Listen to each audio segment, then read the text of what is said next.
तथा प्रदेश की सबसे बड़ी पंचायत, आपने इस सदन में महामहिम राज्यपाल के अभिभाषण पर अपने विचार रखने के लिए मेरे को अवसर दिया, उसके लिए आपका बहुत बहुत धन्यवाद। मैं जयपुर जिले की पर्यटन और ऐतिहासिक महत्व के क्षेत्र आमेर से चुनकर आया हूं और मेरा मानना है कि यहाँ चुनकर आए सदस्य प्रदेश के करोड़ों सम्मानीय नागरिकों का प्रतिनिधित्व कर रहे हैं। हम सभी पर महती उत्तरदायित्व है तथा इस सदन में हमें बहुत ही संजीदगी व सकारात्मकता के साथ चर्चा करनी चाहिए, किंतु दुर्भाग्यवश इस सदन में प्रस्तुत अभिभाषण भारी नकारात्मकता का अनुभव करा रहा है। गत सरकार ने अनेक जन कल्याणकारी कार्य किए जिनसे राजस्थान की जनता को लाभ मिला, किंतु उनके विषय में अभिभाषण में सकारात्मक चर्चा नहीं की गई। इस संदर्भ में सर्वप्रथम मैं आपको आपके माध्यम से इस सदी का सबसे भयावह समय कोरोना कालखंड की याद दिलाना चाहूँगा, जब गत सरकार ने जिस प्रकार से कोरोना का प्रबंधन किया, इसकी सराहना संपूर्ण देश में की गई। इसी समय में तत्कालीन उप मुख्यमंत्री जो पंचायत राज के मंत्री थे, उन्होंने मनरेगा में राजस्थान को पहले नंबर पर पहुंचाया था तथा इसका लाभ ग्रामीण क्षेत्रों में निवास कर रहे सभी किसान व मजदूर वर्ग को मिला था।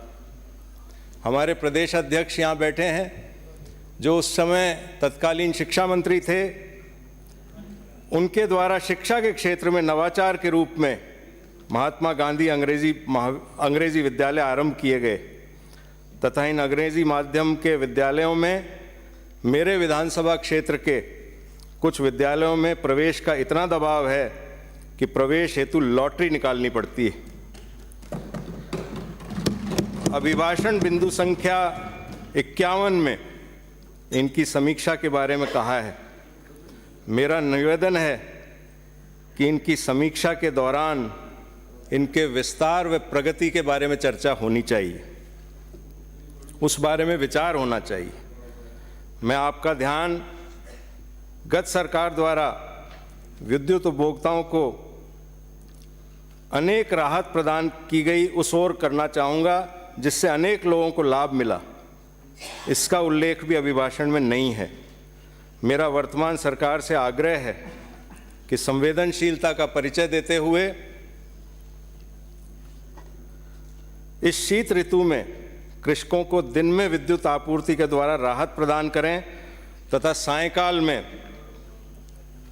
घरेलू उपभोक्ताओं की आपूर्ति पर अघोषित कटौती न हो। इस हेतु वर्तमान सरकार की क्या कार्य योजना है, इसका अभिभाषण में कहीं उल्लेख नहीं।